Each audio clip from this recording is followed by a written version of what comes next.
जय हिंद दोस्तों।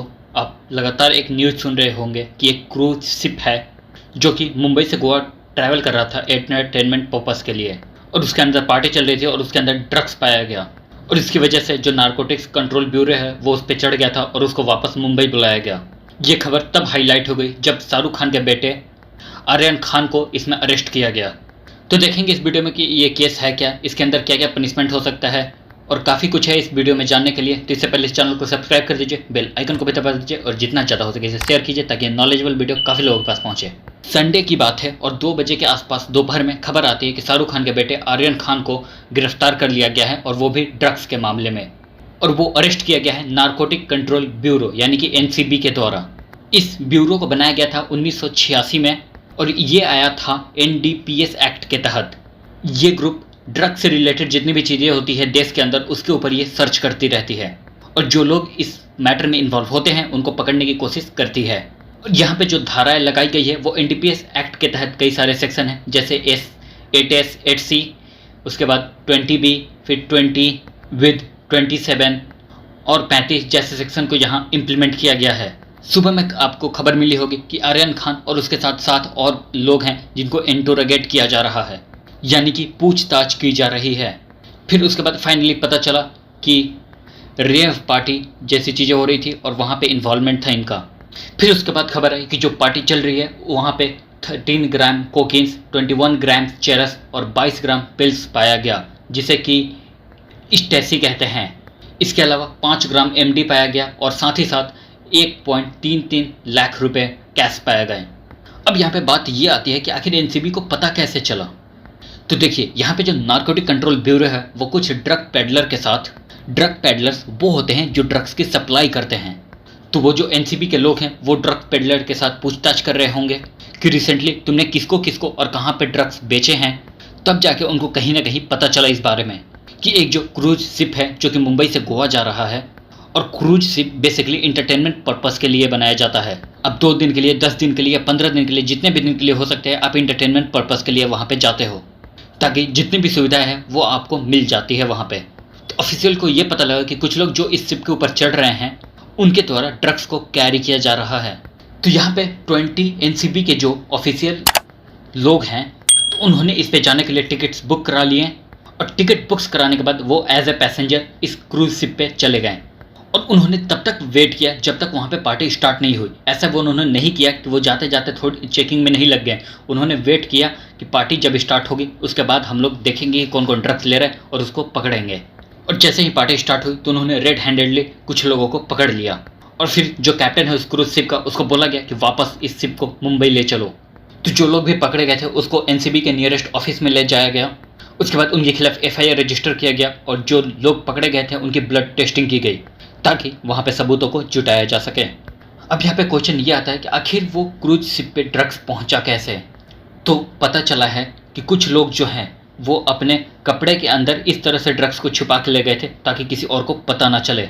उसी में से एक इंसान था जिसने जूते के हिल में अपने ड्रग्स को रखे हुए थे ताकि जो भी सिक्योरिटी है वो उससे बच सके।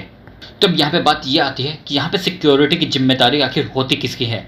तो यहाँ पे अगर आप जा रहे हो तो वहाँ पे जो सिक्योरिटी की जिम्मेदारी है वो CISF और जो बॉम्बे पोर्ट ट्रस्ट है उनकी होती है। और जो क्रूज शिप का मालिक है जिसने उस पोर्ट को ऑन किया है, जिसने खरीदा है, उसकी ये जिम्मेदारी नहीं होती है। और यहाँ पे जितने भी पैसेंजर होते हैं उनको एक वेलकम ब्रीफ दिया जाता है जिसमें साफ साफ लिखा हुआ होता है कि आपको क्या करना है क्रूज के अंदर और क्या नहीं करना है। और उसमें क्लियरली मेंशन था कि जो नार्कोटिक्स होता है यानी कि जो ड्रग्स होता है वो बिल्कुल भी अलाउड नहीं है।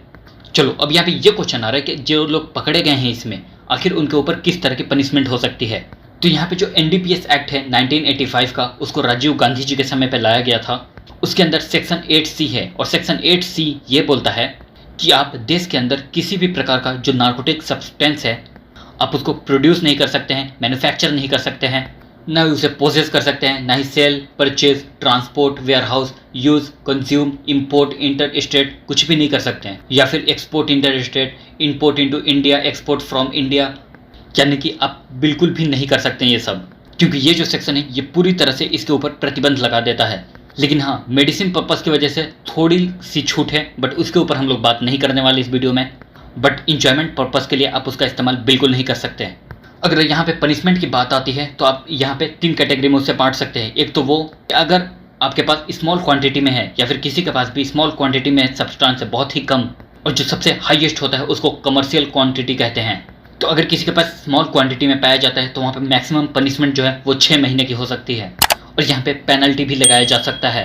अगर किसी के पास मीडियम क्वांटिटी में ड्रग्स पाए गए तो उसके 6 महीने से लेके 10 साल तक की सज़ा हो सकती है, और फिर उसके ऊपर 1 लाख रुपए का जुर्माना भी लग सकता है। और जो शाहरुख खान का बेटा आर्यन खान है उसको इसी कैटेगरी में अरेस्ट किया गया है, जहाँ पे 6 महीने से लेके उसे 10 साल तक की सज़ा हो सकती है। और उसके बाद जो हाईएस्ट कैटेगरी होता है जिसको कि कमर्शियल कैटेगरी बोला जाता है, जिसके पास बहुत सारा ड्रग्स होता है, तो इसमें 10 साल से लेके मतलब कि कम से कम सज़ा 10 साल से लेके और उसे 20 साल तक हो सकती है। अब यहाँ पे अगला क्वेश्चन ये आता है कि यह जो क्रूज शिप होती है क्या उनको पार्टी ऑर्गेनाइज कराने के लिए कोई लाइसेंस की ज़रूरत पड़ती है? तो जी हाँ, बिल्कुल लाइसेंस की ज़रूरत पड़ती है उन लोगों को। तो जो डायरेक्टर जनरल ऑफ शिपिंग जिनका नाम अमिताभ कुमार है, उनके द्वारा ये स्टेटमेंट आया कि जो कॉर्डेलिया जो कि एक शिप था उसके पास लाइसेंस नहीं था। तब यहाँ पे ये देखा जाएगा कि क्या इनके ऊपर भी एक्शंस होते हैं। हालांकि इन्होंने लाइसेंस के लिए अप्लाई किया था बट फिर भी इनके पास कई सारी डिफिशियंसी पाई गई। तब यहाँ पे थोड़ी सी ये कन्फ्यूजन है कि क्या क्रूज चलाने की लाइसेंस, तो ऐसा नहीं है, जो पार्टी ऑर्गेनाइज करा रहे थे ये लोग उसके लिए इनके पास लाइसेंस नहीं था। तो ऐसा सुनने में मतलब कि ऐसा न्यूज़ आया है। जो कोडेरिया के सीईओ है उनके द्वारा ये स्टेटमेंट आया है कि ये जो भी हादसा हुआ है उसमें उनका कहीं से भी कनेक्शन नहीं है। ये एक प्रकार का इवेंट था जो कि दिल्ली बेस्ड जो कंपनी है उसके द्वारा ऑर्गेनाइज किया गया था, और कॉर्डेलिया क्रूजेस की जिम्मेदारी होती है कि वो किसी फैमिलीज़ के लिए इंटरटेनमेंट प्रोवाइड करे। तो उनका ये कहना था कि हम इसी के ऊपर काम कर रहे थे, हम इंटरटेनमेंट प्रोवाइड कर रहे थे और इससे ज़्यादा हमारा इन चीज़ों से कोई भी लेना देना नहीं है। तो कंपनी ने अपने आप को साइडलाइन कर लिया है कि इसके ऊपर हमारा कोई भी इन्वॉल्वमेंट नहीं है।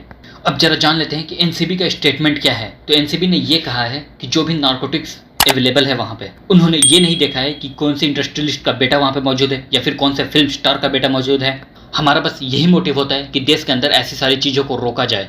उनके पास कोई भी तरह की इन्फॉर्मेशन आती है तो नार्कोटिक्स यानी कि एनसीबी वाले इक्वल तरीके से उसे ट्रीट करने की कोशिश करते हैं। तो मुझे लगता होगा ये वीडियो आपके लिए नॉलेजेबल होगा, तो इसे अपने तक सीमित ना रखें, इसे जितना ज़्यादा हो सके शेयर कीजिए। जो भी प्लेटफॉर्म आपके पास मौजूद है, फेसबुक, व्हाट्सएप, यूट्यूब या इंस्टा जो भी मौजूद है वहाँ पर शेयर कीजिए। तो फिर मिलेंगे हम अगले इंटरेस्टिंग वीडियो के साथ। जय हिंद।